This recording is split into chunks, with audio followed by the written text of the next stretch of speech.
Bismillahirrahmanirrahim. Assalamualaikum warahmatullahi wabarakatuh. Kita lanjut lagi ke materi kuliah analis mengenai dampak lingkungan. Kali ini kita akan mengulas tentang proses penapisan dalam AMDAL. Nah, proses penapisan ini yang menentukan apakah suatu rencana kegiatan proyek wajib dilengkapi dokumen AMDAL ataukah tidak wajib.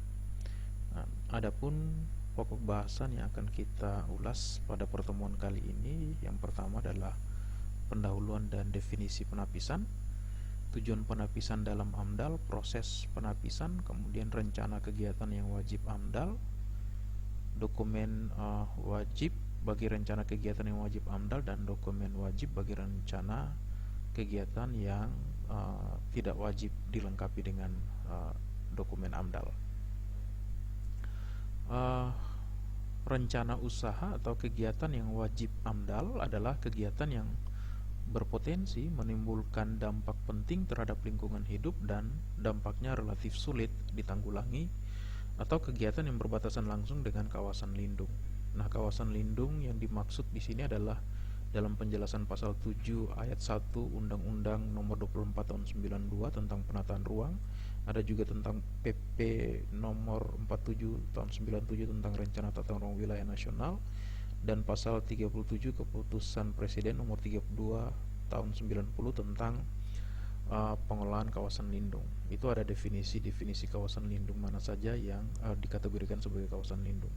Nah, ini kurang lebih ada 19 kategori kawasan lindung menurut peraturan perundang-undangan yang sudah tadi Bapak jelaskan. Yang pertama adalah kawasan hutan lindung, kawasan bergambut, kawasan resapan air, sempadan pantai, sempadan sungai, kawasan sekitar danau atau waduk, kawasan sekitar mata air, kawasan suaka alam yang terdiri dari cagar alam, suaka marga satwa, hutan wisata, daerah perlindungan plasma nutfah, maupun daerah pengungsian satwa.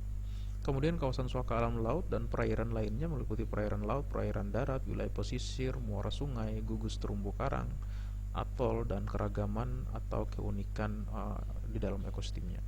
Kemudian kawasan pantai berhutan mangrove, ada taman nasional, taman hutan raya, taman wisata alam, kawasan cagar budaya dan ilmu pengetahuan termasuk daerah kars berair, daerah dengan budaya masyarakat yang istimewa, situs purbakala dan peninggalan sejarah bernilai tinggi.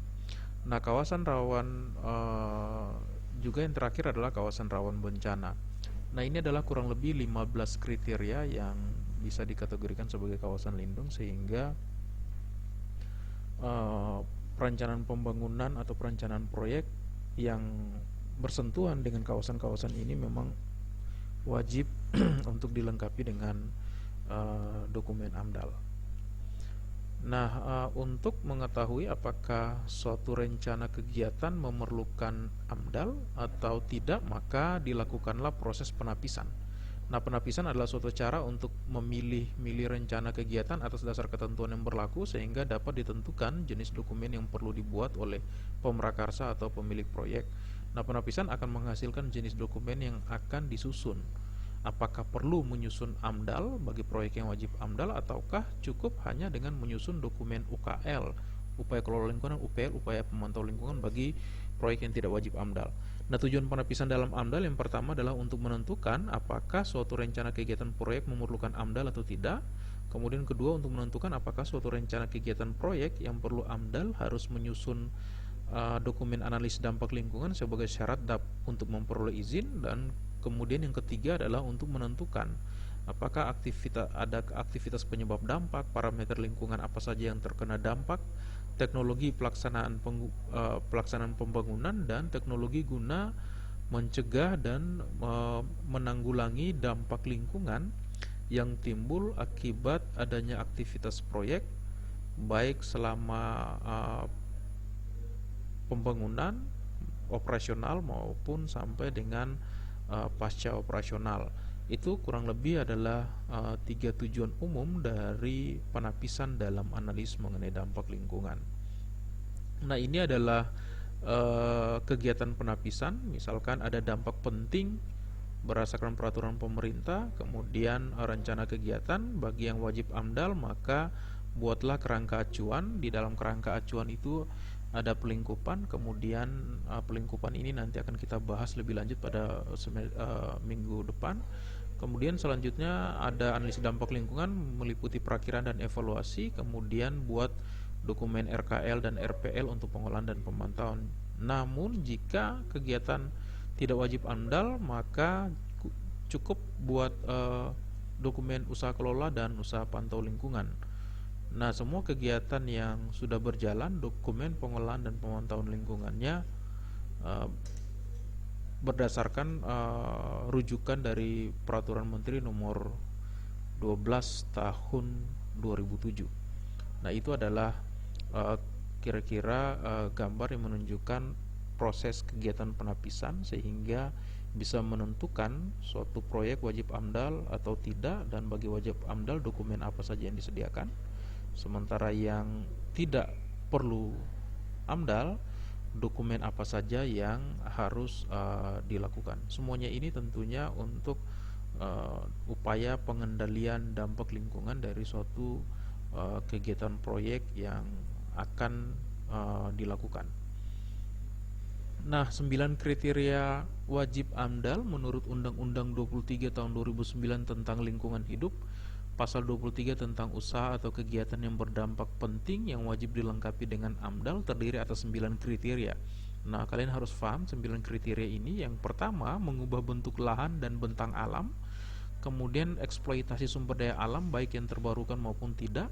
Kemudian proses kegiatan yang secara potensial dapat menimbulkan pencemaran dan atau kerusakan lingkungan hidup serta pemborosan dan kemerosotan sumber daya alam dan pemanfaatannya. Yang keempat adalah proses kegiatan yang hasilnya dapat mempengaruhi lingkungan alam, lingkungan buatan, serta lingkungan sosial dan budaya. Yang kelima adalah proses kegiatan yang hasilnya akan mempengaruhi pelestarian kawasan konservasi sumber daya alam dan atau perlindungan cagar budaya. Yang keenam adalah kegiatan introduksi jenis-jenis tumbuhan, hewan, dan jasa ternik. Yang ketujuh, pembuatan dan penggunaan bahan hayati maupun non-hayati. Yang kedelapan, kegiatan yang mempunyai risiko tinggi atau dapat mempengaruhi pertahanan negara. Dan yang kesembilan, penerapan teknologi yang diperkirakan mempunyai potensi besar untuk mempengaruhi lingkungan hidup. Inilah yang dinamakan dengan 9 kriteria wajib AMDAL menurut Undang-Undang Nomor 23 Tahun 2009 tentang lingkungan hidup. Nah, ini 9 kriteria ini biasanya menjadi panduan untuk menentukan apakah suatu rencana proyek yang akan dijalankan itu dia dikenakan wajib memiliki dokumen AMDAL berdasarkan pertimbangan dari 9 kriteria menurut peraturan perundang-undangan khususnya tentang lingkungan hidup. Selanjutnya, jenis rencana usaha dan atau kegiatan yang wajib dilengkapi AMDAL ditetapkan berdasarkan yang pertama potensi dampak penting, ditetapkan berdasarkan keputusan Kepala Bapedal nomor 056/1994 tentang pedoman mengenai ukuran dampak penting dan referensi internasional yang ditetapkan oleh beberapa negara sebagai landasan kebijakan tentang AMDAL. Kemudian yang kedua adalah ketidakpastian kemampuan teknologi yang tersedia untuk menanggulangi dampak penting negatif yang akan timbul. Nah, inilah adalah jenis rencana usaha kegiatan yang wajib AMDAL itu karena potensi dampak penting dan karena ketidakmampuan suatu teknologi yang tersedia untuk dapat menanggulangi dampak negatif yang akan timbul. Nah, untuk mengetahui rencana atau kegiatan usaha yang wajib AMDAL tentunya ada rujukan yaitu berdasarkan peraturan Menteri Negara Lingkungan Hidup Nomor 11 Tahun 2006 tentang jenis rencana usaha dan atau kegiatan yang wajib dilengkapi dengan analisis mengenai dampak lingkungan. Salinan ini bisa kalian dapatkan, banyak sekali tersebar di internet, dan kali ini Bapak akan menjelaskan beberapa poin-poin penting yang ada dalam peraturan Menteri Negara Lingkungan Hidup Nomor 11 Tahun 2006 ini. Yang pertama di bidang pertahanan. Secara umum, kegiatan yang berkaitan dengan aktivitas militer dengan berbagai skala, besaran berpotensi menimbulkan risiko lingkungan dengan terjadinya ledakan serta kerasan sosial akibat kegiatan operasional dan penggunaan lahan yang luas. Nah, jenis kegiatan misalkan pembangunan pangkalan TNI AL Alasan dampak potensialnya adalah akan terjadi pengurukan dan reklamasi yang berpotensi mengubah ekosistem laut dan pantai. Kegiatan pangkalan berpotensi menyebabkan dampak akibat limbah cair dan sampah padat. Kemudian pembangunan pangkalan TNI AU, alasan dampak potensialnya karena kegiatan pangkalan berpotensi menyebabkan dampak akibat limbah cair, sampah padat, dan kebisingan pesawat. Dan pembangunan pusat latihan tempur dengan luas lahan lebih dari 10.000 hektar. Dampak potensial yang diperkirakan adalah bangunan pangkalan dan fasilitas pendukung termasuk daerah penyangga tertutup bagi masyarakat, dan kegiatan latihan tempur berpotensi menyebabkan dampak akibat adanya pengaruh limbah, baik limbah cair, sampah padat maupun kebisingan dari akibat ledakan dan sebagainya. Nah, inilah yang kemudian menjadi alasan kenapa untuk di bidang pertahanan, untuk pembangunan pangkalan TNI AL, pembangunan pangkalan TNI AU, maupun pembangunan pusat latihan tempur itu dia memang wajib AMDAL karena ada alasan-alasan ilmiahnya yang berupa dampak potensial yang sudah diperkirakan akan timbul selama operasional berbagai fasilitas yang menunjang kegiatan-kegiatan yang sesuai dengan alokasi dan tujuannya. Selain dari bidang pertahanan, ada juga bidang yang lainnya. Misalkan bidang pertanian, umumnya dampak penting yang ditimbulkan dari usaha budidaya tanaman pangan, hortikultura, perkebunan berupa erosi tanah, perubahan ketersediaan dan kualitas air akibat kegiatan pembukaan lahan, persebaran hama, penyakit, gulma pada saat beroperasi, serta adanya perubahan kesuburan tanah akibat penggunaan pestisida atau herbisida dan sebagainya. Nah, di samping itu sering muncul potensi konflik sosial dan bahkan penyebaran penyakit endemik mungkin akibat lahan yang dibuka. Nah, adapun jenis-jenis kegiatan yang menjadi alasan potensial kenapa wajib AMDAL, karena misalkan budidaya tanaman pangan dan hortikultura semusim dengan atau tanpa unit pengolahan, tahunan dengan tanpa atau pengolahannya. Kemudian budidaya tanaman perkebunan semusim dan atau unit pengolahannya dalam kawasan budidaya non kehutanan, dalam kawasan budidaya kehutanan dan sebagainya dengan luas lebih dari 3.000 hektar, dan tahunan dengan tanpa unit pengolahannya yang pada semua besaran, di mana dampak potensial sebagai alasan ilmiah kenapa kegiatan-kegiatan di bidang pertanian yang dijelaskan ini wajib dilengkapi dengan dokumen AMDAL, karena kegiatan yang akan dilakukan tentunya akan berdampak terhadap ekosistem yang sudah terbentuk sebelumnya maupun hidrologi dan bentang alam yang tentunya akan mengalami perubahan jika berbagai aktivitas di bidang pertanian dengan skala besaran lebih dari 2.000 hektar, ada skala besaran lebih dari 5.000 hektar itu dilakukan, maka tentunya akan terjadi perubahan-perubahan yang sangat berdampak potensial. Kemudian untuk bidang perikanan, umumnya dampak penting yang timbul dari usaha budidaya misalkan tambak udang, tambak ikan dan sebagainya adalah perubahan ekosistem perairan dan pantai. Sistem hidrologi juga mengalami perubahan, dan tentunya bentang alam juga akan mengalami perubahan karena pembangunan tambak yang tentunya akan merubah bentang alam yang ada. Kemudian pembukaan hutan mangrove akan berdampak terhadap habitat, jenis dan kelimpahan dari tumbuh-tumbuhan dan hewan yang berada di kawasan tersebut. Adapun beberapa jenis kegiatan seperti usaha budidaya perikanan, budidaya tambak, budidaya udang, ikan, dan teknologi yang maju, madya atau tanpa unit pengolahannya dengan skala besaran 50 hektar, di atas 50 hektar, ada alasan ilmiah atau dampak potensial yang bisa ditimbulkan, yaitu rusaknya ekosistem mangrove sebagai tempat pemijahan pertumbuhan ikan dan mempengaruhi tingkat produktivitas daerah setempat seperti yang sudah pernah Bapak jelaskan di tipologi ekosistem pesisir.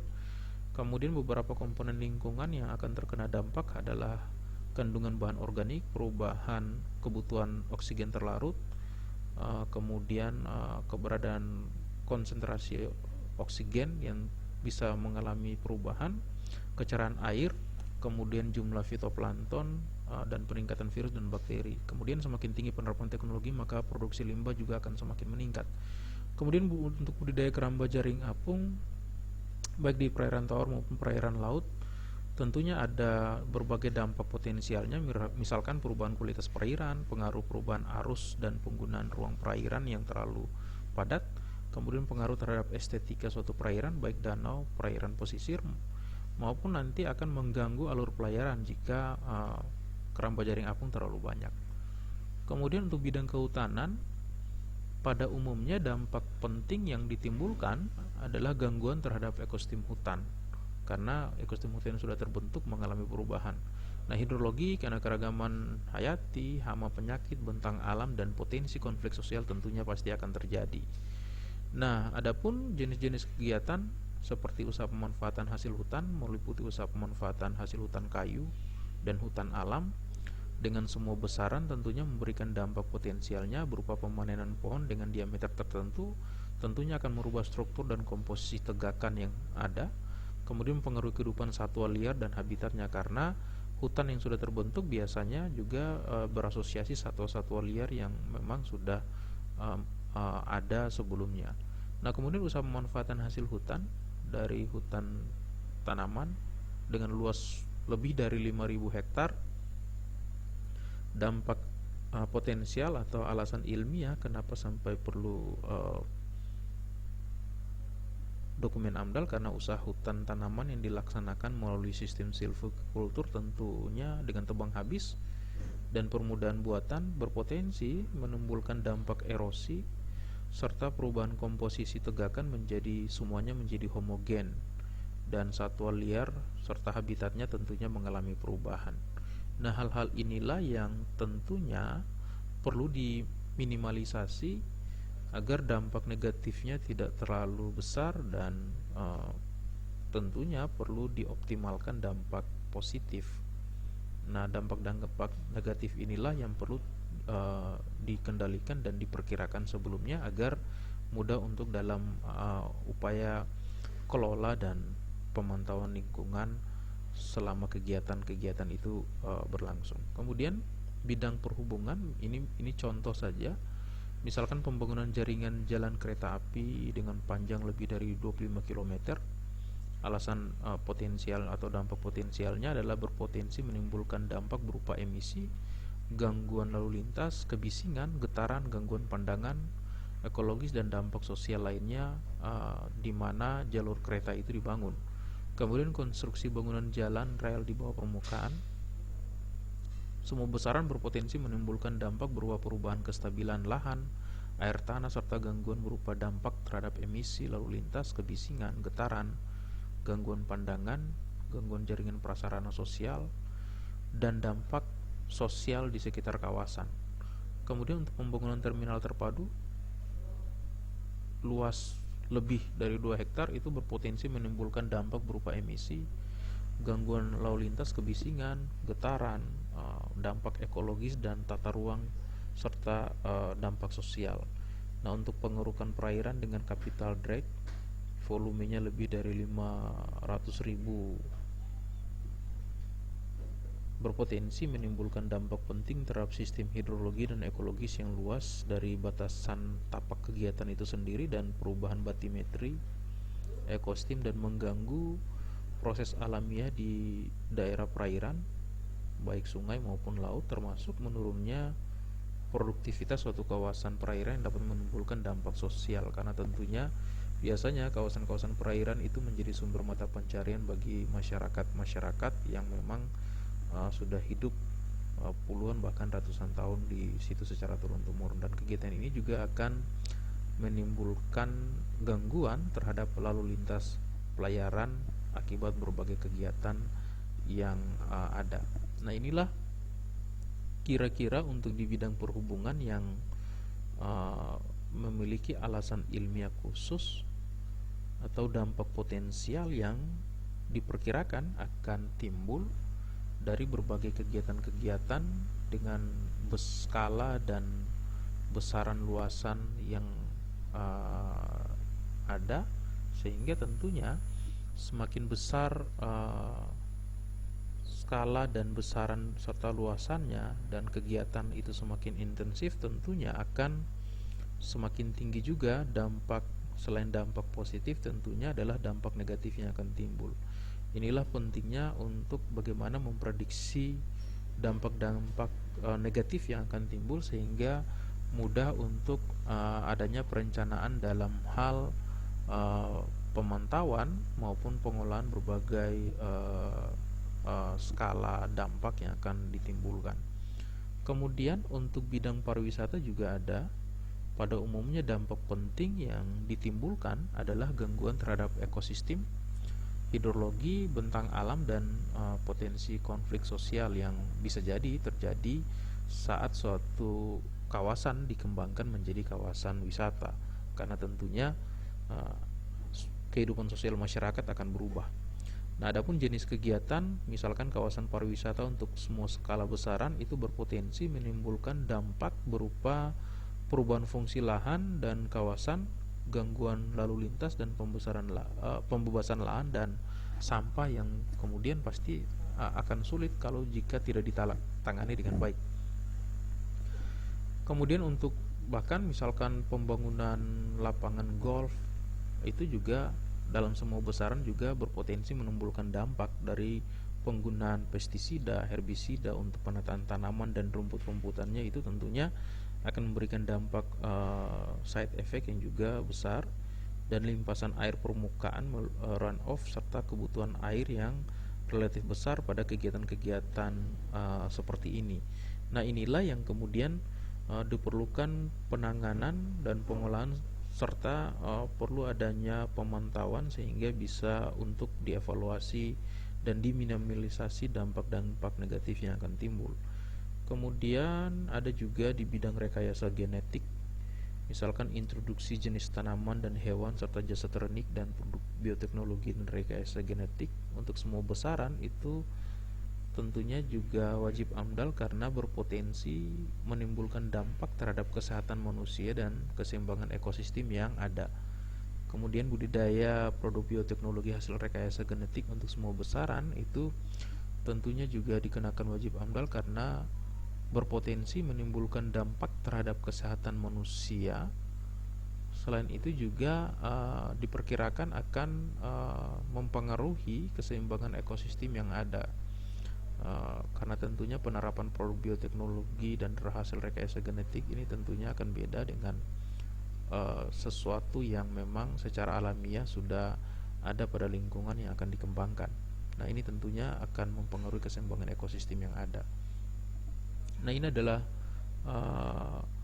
tahapan dari kegiatan penapisan tadi, bahwa semua proyek akan terdaftar, kemudian dikaji apakah suatu proyek perlu AMDAL. Jika perlu AMDAL, maka dibuatlah kerangka acuan. Nah, kerangka acuan ini nanti pun penting untuk identifikasi dampak yang ditimbulkan dan variabel-variabel dampak apa saja yang terkena dampak, variabel-variabel lingkungan apa saja yang terkena dampak. Kemudian ada perakiraan dampak, evaluasi dampak, kemudian pembuatan dokumen rencana kegiatan maupun rencana pemantauan yang kemudian disidangkan untuk ditentukan apakah proyek ini layak atau tidak. Sementara yang tidak perlu AMDAL maka perlu KL dan UPL.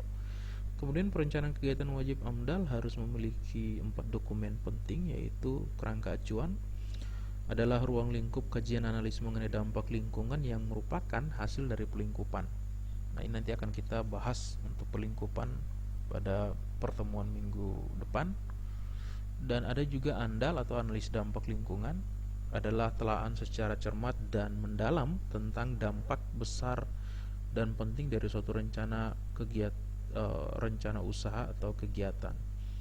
Kemudian juga ada RKL berupa rencana pengolahan lingkungan, adalah rencana upaya penanganan dampak besar dan penting terhadap lingkungan yang ditimbulkan oleh rencana atau usaha kegiatan yang akan dijalankan. Dan rencana pemantauan lingkungan, dokumen terakhir adalah rencana upaya komponen lingkungan yang terkena dampak besar dan penting akibat dari suatu rencana atau kegiatan yang akan direncanakan. Nah, ini adalah 4 dokumen penting bagi suatu proyek pembangunan yang dikenakan wajib AMDAL. Nah, tentunya kriteria proyek yang dikenakan wajib AMDAL seperti yang sudah dijelaskan sebelumnya. Nah, jadi wajib untuk melengkapi 4 dokumen ini sebagai syarat untuk melakukan pembangunan. Nah, adapun tujuan dan manfaat dokumen kerangka acuan adalah untuk merumuskan lingkup dan kedalaman studi AMDAL yang akan dilakukan, dan untuk mengarahkan studi AMDAL yang akan dilakukan agar berjalan secara efektif dan efisien sesuai dengan biaya, tenaga, dan waktu yang tersedia, karena tidak semua variabel lingkungan biasanya terkena dampak, sehingga bagi proyek yang mendatangkan dampak bagi variabel-variabel lingkungan tertentu sajalah yang kemudian dianalisis sehingga hemat dalam penggunaan biaya, waktu, dan tenaga. Kemudian manfaatnya adalah sebagai rujukan bagi pemilik proyek atau yang disebut dengan pemrakarsa, instansi yang bertanggung jawab dalam membidangi rencana usaha atau kegiatan dan penyusunan studi AMDAL tentang lingkungan dan keadaan studi AMDAL yang akan dilakukan, karena ini terkait dengan efisiensi waktu, biaya, dan tenaga. Dan kemudian manfaat berikutnya adalah sebagai bahan rujukan dalam penilaian dan evaluasi dari dokumen analisis dampak lingkungan yang nanti akan disusun. Nah, itu kira-kira tujuan dan manfaat dari adanya kerangka acuan analis dampak lingkungan dalam suatu dokumen AMDAL. Kemudian dokumen yang berikutnya, tujuan dan manfaat dari studi AMDAL, yaitu tujuannya adalah mengidentifikasi rencana usaha atau kegiatan menimbulkan dampak penting terhadap lingkungan, kemudian mengidentifikasi komponen lingkungan hidup yang terkena dampak penting tersebut, dan memperkirakan serta mengevaluasi rencana usaha atau kegiatan yang menimbulkan dampak penting terhadap lingkungan. Nah, manfaatnya sebagai bahan perencanaan pembangunan wilayah, terutama bagi pemrakarsa, membantu proses pengambilan keputusan tentang kelayakan lingkungan dari suatu rencana usaha kegiatan yang akan dilakukan, kemudian memberikan masukan untuk penyusunan desain rinci teknis dari suatu rencana usaha atau kegiatan, sehingga masukan-masukan ini harus dapat dijalankan oleh pihak pemrakarsa agar dapat meminimalisasi dampak negatif. Kemudian memberikan masukan untuk penyusunan rencana pengolahan dan pemantauan lingkungan dari suatu rencana atau kegiatan. Dan yang kelima adalah memberikan informasi bagi masyarakat sehingga dapat memanfaatkan dampak positif dengan seoptimal mungkin, dan berupaya untuk menghindari dampak negatif yang akan timbul dari suatu rencana atau kegiatan yang akan dijalankan di wilayah yang berdekatan dengan lingkungan tempat mereka tinggal. Nah, itu adalah kurang lebih 3 tujuan dan ada 5 manfaat dari studi mengenai analisis dampak lingkungan yang merupakan bagian dari dokumen kedua dari suatu dokumen AMDAL. Nah, kemudian ada lagi tujuan dan manfaat dari pengelolaan lingkungan hidup. Pertama, tujuan rencana pengelolaan lingkungan hidup yang pertama adalah untuk menyusun dan melaksanakan alternatif pengembangan dampak positif dari rencana usaha atau kegiatan.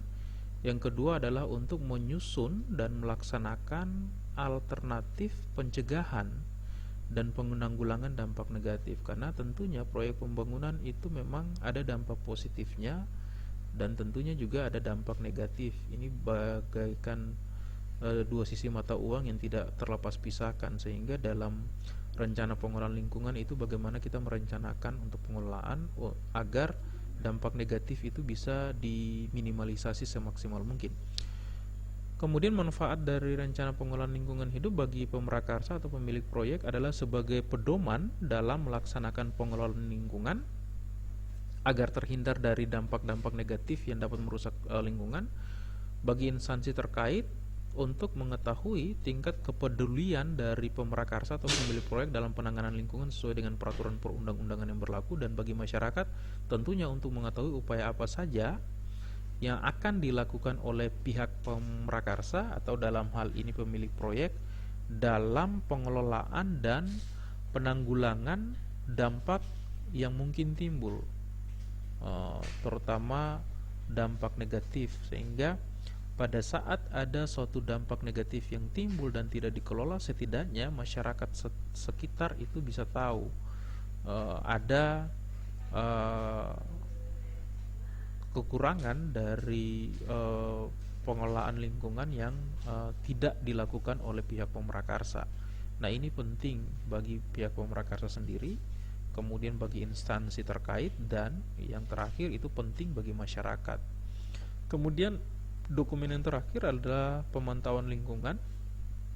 Tujuan rencana pemantauan lingkungan itu ada 4, yaitu memantau parameter atau komponen lingkungan yang akan terkena dampak penting, baik parameter fisik, biologi, kimia, bahkan sosial, ekonomi. Kemudian menguji kemampuan alternatif penanganan dampak yang dilakukan. Biasanya misalkan ada teknologi pengolahan limbah, maka tentunya teknologi penanganan limbah itu akan diuji apakah mampu meminimalisasi limbah yang dihasilkan. Kemudian menciptakan sistem peringatan dini jika terjadi perubahan lingkungan yang tidak terduga, dan menciptakan mekanisme koordinasi antar berbagai pihak terkait karena sudah dilakukan pemantauan sebelumnya.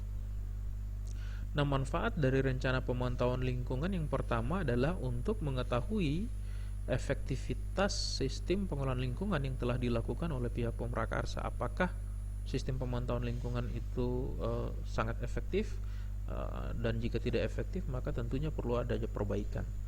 Yang kedua adalah untuk mengetahui kondisi lingkungan pada setiap periode tertentu yang dapat dijadikan sebagai dasar di dalam menentukan tindakan pengolahan lebih lanjut.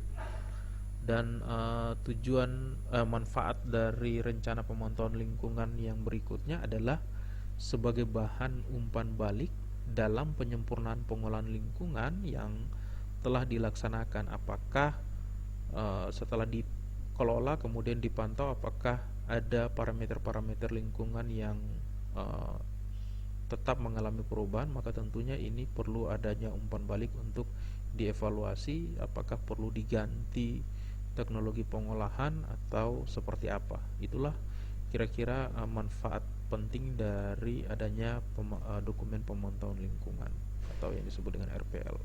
Nah, perencanaan kegiatan yang tidak wajib AMDAL harus memiliki 2 dokumen, yaitu upaya pengelolaan lingkungan adalah upaya penanganan dampak besar dampak terhadap lingkungan yang ditimbulkan oleh rencana atau kegiatan, dan upaya pemantauan lingkungan ini bagaimana memantau komponen-komponen lingkungan yang terkena dampak akibat dari rencana usaha atau kegiatan yang akan dilaksanakan. Nah, dokumen usaha kelola lingkungan dan usaha pantau lingkungan ini memerlukan kerangka acuan, dan penyusunannya langsung diarahkan dan disetujui oleh instansi teknis yang membidangi dan bertanggung jawab atas pembinaan rencana usaha atau kegiatan tersebut. Dan waktu penyusunan usaha kegiatan lingkungan dan usaha pantau lingkungan ini tentunya lebih singkat, dan bobot pengkajian dampaknya lebih ringan jika dibandingkan dengan studi AMDAL bagi proyek-proyek yang memang dikenakan wajib AMDAL karena potensi dampak negatifnya lebih besar dan sulit tertangani. Kemudian untuk penyusunan usaha kelola lingkungan dan usaha pantau lingkungan dilakukan sebelum rencana usaha atau kegiatan mulai berjalan. Nah, ini tentunya semacam sebagai syarat penting sebelum suatu proyek dilakukan, itu terutama bagi kegiatan yang ditetapkan tidak perlu AMDAL. Jadi baik kegiatan yang perlu AMDAL maupun tidak perlu AMDAL tentunya ada dokumen-dokumen yang perlu disusun, meskipun dokumen yang perlu disusun tentunya lebih agak ribet bagi proyek yang wajib AMDAL dibandingkan yang proyek yang tidak wajib AMDAL. Namun intinya adalah perlu adanya membuat dokumen sehingga pengelolaan lingkungan dapat berjalan dengan baik. Mungkin seperti itu yang bisa Bapak sampaikan. Semoga materinya bermanfaat. Kita ketemu lagi di perkuliahan berikutnya. Bapak akhiri, wallahul muwaffiq ila aqwamit thoriq. Wassalamualaikum warahmatullahi wabarakatuh. Sekian dan terima kasih.